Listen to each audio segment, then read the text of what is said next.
Have you forgotten that you're living rent-free thanks to your husband? Sneers my sister-in-law. I don't need your input. Show me my room now. She just got divorced and moved into our house. My husband inviting her over, what a terrible decision. I'm going to make this self-centered duo pay for this. My name is Sophia. I've been living with my husband since we got married. My husband Sam is an engineer, and since he can work from home, we moved to a small town near my childhood home after we got married. Life in the countryside has its inconveniences, but the people are kind, and the environment is nice and comfortable. Sam, who grew up in a big city, seemed to adapt to country life. The people here are all so nice. It's really heartwarming. I was pleased to hear Sam say that. Sam commutes to the head office in New York City once every month. While there, he also visits his family in the city and updates them on our life. My parents are big landlords in this town. My parents, my brother, and his wife live in our family home. My brother and sister-in-law are helpful country folks. They would often bring food and help us out. Sam and I don't have children yet, but seeing my brother's family makes us want to have our own soon. But it seems like we'll have to wait a little longer for that. Sam and I had a peaceful life, but there were things we disagreed on. One of them was about having children. I'm not quite ready yet. Sam said that, but I wanted to have a baby as soon as possible. We began to feel some distance growing between us. We got married later in life. Sam might be fine with waiting, but me being a woman, time's ticking on my biological clock. Sam, I want to have a baby soon. But Sam would just say, work is busy now. We can wait a bit more. But when is a bit more exactly? I confronted Sam with a slightly strong tone, but his response remained vague. I'll bring it up when I'm ready, so you keep quiet. Perhaps due to stress from work, his attitude towards me has grown cold. Fine, that's all I could say. Consequently, our marital relations dwindled and a year went by. Then one day, Sam suddenly said, my sister's getting divorced. I recalled that his sister had been married for around 2 years and lived in New York. But for him to bring up his sister's divorce so casually, I wondered why. That's why she'll be moving into our house. I couldn't quite understand what Sam was saying at first. Wait, what do you mean? With a baffled look, Sam clarified, my sister's getting divorced, so she's moving into our house. She'll be moving in next week, so be ready. Apparently, things had already been decided without my input. Don't just make decisions on your own. Despite my protest, Sam remained undeterred. What? She's my sister. She's practically your family too. I thought you'd be more accepting. You're much more cold-hearted than I thought. Sam started berating me. What's with that attitude? I'm just saying it's wrong to decide things on your own. I desperately resisted, but Sam gave me a scornful look. At the beginning of our marriage, Sam was not such an arrogant person. I guess living leisurely in this countryside and being adored by everyone, he must have gotten carried away. I had noticed the change subtly, but I couldn't bring myself to confront him directly. But I never expected him to become so self-centered. I can't live with your sister. Please ask her to reconsider this. I firmly stood my ground and headed to my room, but Sam snapped back. Don't you dare say you can't live with my sister. I won't accept that. He grabbed me by the arm and yelled. To be honest, I never liked his sister Emily. Emily was from a city. She was one of those stereotypical women with a condescending attitude. Her husband was a high-ranking executive at a major corporation, so I guess that made her quite arrogant too. Well, Sophia dear, it's been a while. How's life in the plain, rural countryside? We didn't see each other often, but whenever we did, she always looked down on me. And Emily was always boasting about her husband. My husband is an elite at a large corporation. You guys get to enjoy a slow-paced life in the country. How nice. I didn't want to be intimidated by her sarcasm. Yes, thanks to you, we're enjoying our fulfilling days. When I said that, Emily, who always had to one-up others, got riled up. Well, I saw it coming. You can get by with a low income in the countryside. Living in the city like us, it's impossible for you guys, right? Emily snapped. I wanted to snap back at her right then and there, but I suppressed my feelings and calmly responded. Well, I think we earn quite a lot, don't you think?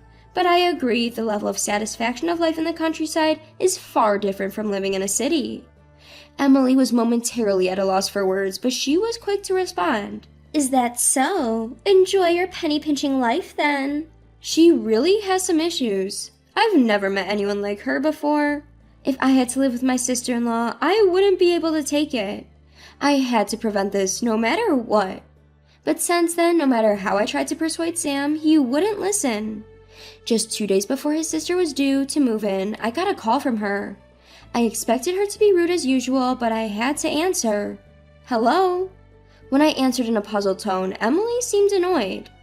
What's with that gloomy voice? It's rude, especially when I've taken the time to call you. Emily was angry, as I had expected. You've heard from Sam that I'm moving in, haven't you? You better take good care of me. After all, you've been lazing around all this time, so it should be easy for you, right? I'll be disappointed if you don't listen to me. Emily wouldn't stop rattling, and her attitude wasn't right, coming from someone who is about to be dependent on others. Emily, I heard you're getting a divorce and coming to stay here? I said with a hint of sarcasm, but Emily herself seemed unfazed. Huh? So what? People get divorced all the time, don't they? I got bored with my married life, so I thought I might as well experience a bit of country life. You have a problem with that? She responded without missing a beat with her aggressive stance. But I didn't give you permission to come to our house, you know. When I took a firm stance, Emily laughed on the other end of the phone. Huh? Why would you have a say? This is Sam's house, right? You're aware that Sam's the one paying rent, aren't you? I knew it. Emily still believes that our house is under Sam's name. I decided to put her and Sam, who knows nothing, in their places. Then, on the promised day, Emily showed up to our house. Well, here I am. With an entitled stride, she quickly began to unload her luggage as soon as she entered the doorway. Sophia, quit spacing out and show me my room. My sister-in-law is self-centered and incredibly arrogant. I can't believe she managed to hold down a job in our society with an attitude like this. But frustratingly enough, Emily has a greater academic qualification than I do and was working in a major corporation. She seems to have quit her job when she got married, but apparently she still has offers from various companies. She probably thinks she can get back to work anytime. Sorry for the trouble, sis. Sophia, go show her the room already, Sam said. All right, don't rush. I know your bags are heavy, so you can go ahead to the living room. With that, I let Sam and Emily go to the living room first. When I told them I'd prepare some tea, Emily seemed to accept my welcome and followed me into the room. After serving them tea, I brought up our main subject. Emily, I know it's tough after a long trip, but you can't stay here. What are you talking about, Sophia? Emily wasn't taking it seriously. This house is Sam's, isn't it? He's the one paying rent, have you forgotten? When Emily said that, Sam also took a stand. That's right, you don't have any say in this, do you? This is my house, after all. Sam and Emily, brother and sister, seemed so confident with their statement, but I wondered how long that would last. You probably don't know this, but I inherited this house from my parents. Their expressions changed in an instant. However, Emily, my sister-in-law, was quick to retort. Sophia, darling, you don't have to lie just because you don't want to live with me. She apparently believed that I was lying. I'm not lying, I calmly replied. How can I believe that you inherited this house from your parents when I'm the one that's been paying rent? You'd think we would let such lies would fly by? Sam backed up Emily. They both started pressing up on me, but I was unfazed as I saw this coming. Could you two be quiet for a moment? I asked them to hold their tongues. Sam, you haven't been paying rent. What you've been paying me every month is just the cost of living. Sam seemed to be unable to grasp what I was saying. Huh? Why? That's not possible. The fact is, Sam was not paying rent and I had kept it a secret from him. My parents had gifted us this house and the land it stands on, and the topic of rent never came up. Sam was just mistaken.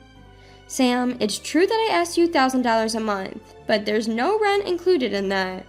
Sam started to panic. Huh? We live in a remote countryside. Why would it cost so much? Just because we live in the countryside doesn't mean there aren't any expenses, you know. You probably never realized it. We've been able to live off just the amount only because we don't have to pay for rent."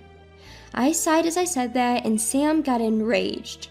"That's your fault for not saying so, but there's no reason for you to refuse to live with Emily." Sam stubbornly kept arguing. It's no use. I had no choice but to bring out the documents. "Look at this. The owner of this house is me. Do you see it? You pretty much left all the paperwork for moving to me, didn't you? You didn't even bother to check whose name the house was signed under, and you just assumed on your own that the money you gave me each month included rent, didn't you?" Upon hearing my assertive tone, Sam was left speechless. But how?" The documents clearly listed my name. "So it's about time you kick your sister out." However, Emily was quick to fight back. "What on earth are you talking about? I don't care if you inherited this house from your parents or whatever. I'm your family too, you know. I've never met a woman as cold-hearted as you." While observing Emily's rattling with a cold gaze, I said, When did I ever consider you my family? Emily, you've always belittled me, calling me a hick or accusing me of being overly dependent on Sam. You never even expressed me a hint of gratitude for letting you stay here. Do you really think I would want someone like you in my house?" I took out all my pent-up anger on her. Emily finally seemed to understand her place. Turning back to Sam, I reiterated, "Sam, you understand that this house is mine, right?" Upon hearing this, Sam trembled with rage. "This isn't fair. You should have told us before Emily moved in. Why are you saying all this now?"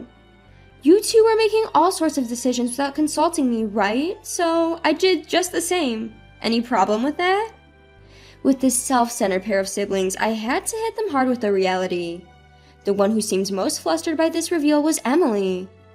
"Sam, what are we going to do? I'll have nowhere to live at this rate." It appears that since her divorce, Emily had left her previous residence and no longer had a home to return to in New York. "Why don't you just go to your parents' place? She doesn't even have to be at my house."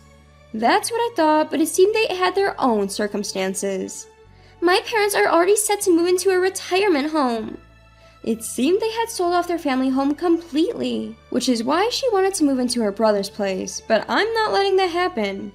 "That's not my headache, so please leave. If you still want Emily to stay here, Sam, you should leave too." "What?" He should have seen it coming. After all, this is my house. Even while Sam was hopelessly looking down, Emily continued to yell at him. "It's your fault. If I get kicked out, I'll have nowhere to go because you didn't have things in order." "I know, so shut up." Sam finally snapped at Emily, and the two started to argue fiercely. They were a truly bothersome pair. "Can you two keep it down? You're disturbing the neighbors." When I urged them both to leave, Sam clung on. "Sophia, I got it. I'll kick Emily out. Just let me stay here." "What? Wait a minute, Sam. What are you talking about?" Emily was taken aback.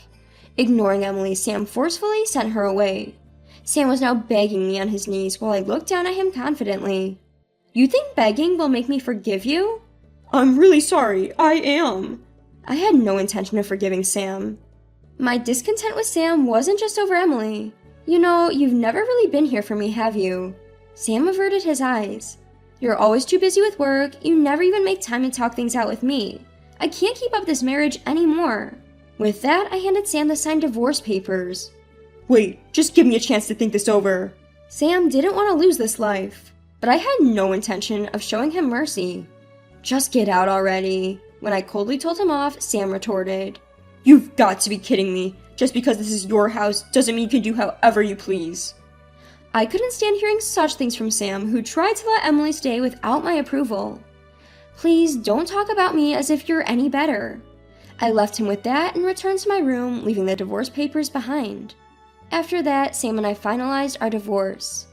According to a mutual acquaintance, Sam and Emily returned to New York, but they seem to be having a tough time. Well, karma's getting back at them because they've always been self-centered. I can only hope they learn from their hardships. As for me, I'm here enjoying a fulfilling life in my rural home.